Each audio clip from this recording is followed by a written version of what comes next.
Imagine a relentless seeker of glory, a man whose insatiable thirst for conquest eclipsed all else. Alexander the Great, his name echoing through the accounts of history, cared for only one thing: conquering the world.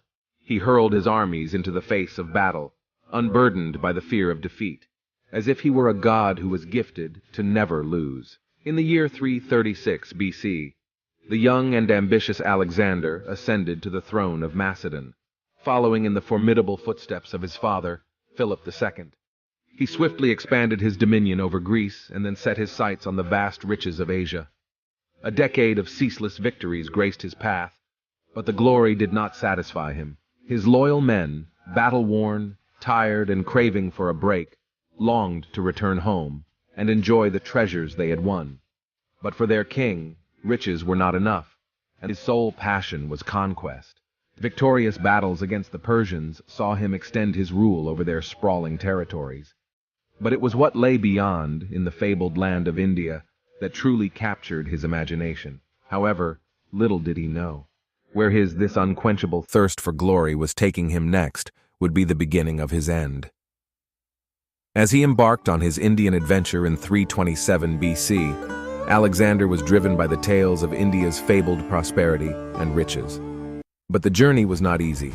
The journey was fraught with challenges, as he clashed with local kingdoms on his way to the northwestern reaches of the subcontinent.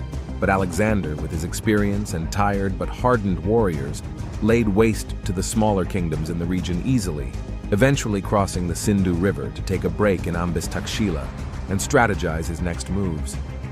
It was here that he encountered Porus, the formidable 8-foot-tall, fierce and mighty ruler of Keiki. Porus stood as the mightiest power in the northwest, and his valor challenged even the unbeatable spirit of Alexander. This battle, fought on the banks of the Gilam River in 326 BC, would come to be known as the Battle of the Hideous Peace, a paradoxical and momentous event in Indian history and Alexander's life.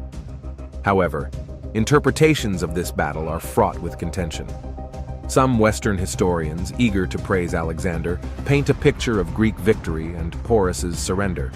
Yet, the words of ancient Greek writers tell a different tale. They describe it as Alexander's most grueling trial. There was no lavish celebration after earlier triumphs against the Persians or in other major battles. Only after this encounter with Porus did the Macedonian army rejoice. Why? Because winning such a tough battle was indeed a cause of celebration. Alexander, impressed by Porus's valor, restored his kingdom along with Ambi's territories, a decision that baffles logic. Why reward the very adversary who had inflicted heavy casualties upon the Macedonians?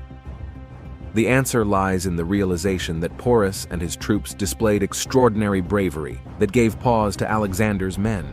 Facing impending defeat, both sides called for a truce, a pact in which Porus pledged his support for the Macedonians in exchange for getting back his territories. Along with this, Alexander's retreat from India was prompted by his exhausted and tired troops, who had been fighting for years. They realized if this one battle was so ferocious, climbing deep into the Indian territories would prove to be deadly for them. They begged their king to go back. Ultimately, Alexander's campaign in India was not the resounding success that his other conquests were. It exacted a heavy toll on the lives of his army men and tarnished his legacy, yielding meager territorial gains and negligible impact on Indian culture or society. Reports suggest that he met his demise shortly after his return from India, possibly succumbing to wounds sustained in the battles. India, for all its allure, proved to be a treacherous battleground that marred his reputation and cast a veil of enigma over his final days.